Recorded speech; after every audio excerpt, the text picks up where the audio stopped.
Bismillah, alhamdulillah, wassalatu wassalamu ala rasulillah wa ala alihi wa ashabihi wa man walah, amma ba'd, assalamu alaikum wa rahmatullahi wa barakatuh. Alhamdulillah, our next hadith is عن أنس رضي الله عنه قال دخل النبي صلى الله عليه وسلم المسجد فإذا حبل ممدود بين الساريتين فقال ما هذا الحبل؟ قال هذا حبل لزينب فإذا افترت تعلقت به.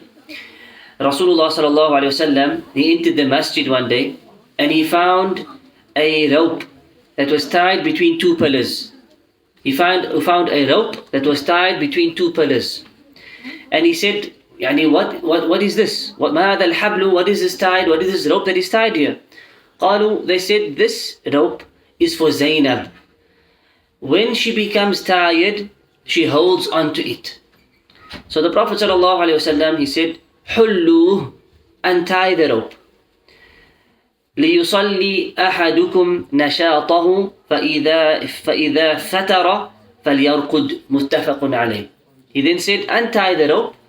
Let one of you pray as long as they have energy.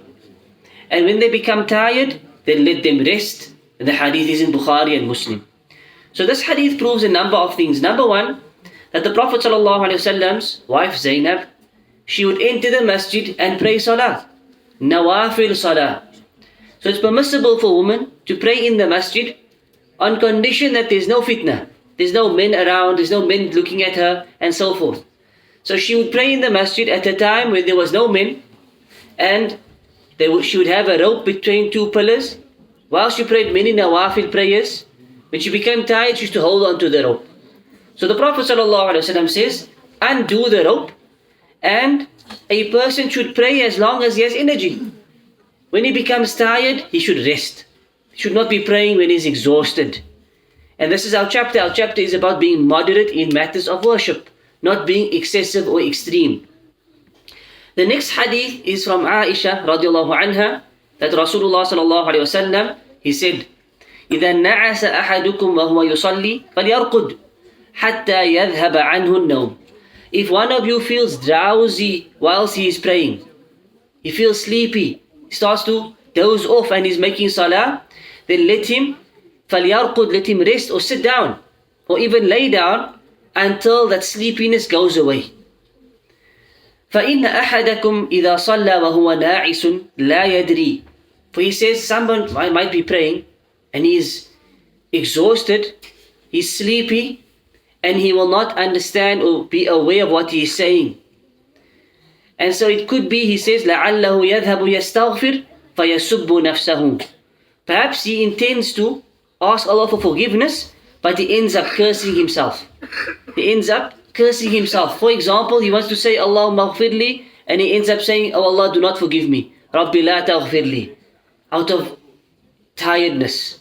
So to avoid this, the Prophet ﷺ is teaching us that if we become tired, we are exhausted, rest and worship Allah upon nashat, upon energy, upon being focused and concentration, and not when your mind is completely exhausted. Because this type of prayer would be of no benefit.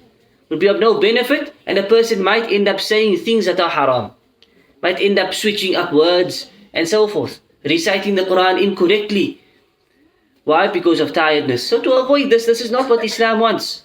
This is not the type of worship Allah wants, nor does Allah want hardship for you. لا يكلف الله نفسا إلا وسعها. The Quran says that we do not burden a person more than what he can bear. If he's tired and exhausted, he should rest. Then worship Allah Azza wa Jal after he has refreshed himself, after he has awoken and so forth. Bi-idhnillahi ta'ala, this is what these two ahadith, they teach us. That once again, be moderate in your worship and avoid being excessive. Here, excessive means in the form of tiredness. The person wants to push himself till he ends up either making mistakes, or it could be that he ends up disliking the worship in the end. Because when he thinks about it, he thinks about exhaustion. He thinks about, I was always tired when I prayed salah, always tired when I was reading Quran. When he thinks about it, he thinks about tiredness. This is all the memories that he has of it. To avoid this, the Prophet ﷺ is saying, do it with energy. Do it with energy. And it proves that the women are allowed in the masjid, of course, on condition there's no fitna. In the time of the Prophet ﷺ, there was no male hall and female hall. There was one masjid. The women stood at the back and the men in the front.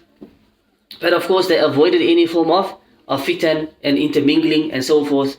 So the woman would pray in the masajid, in their space.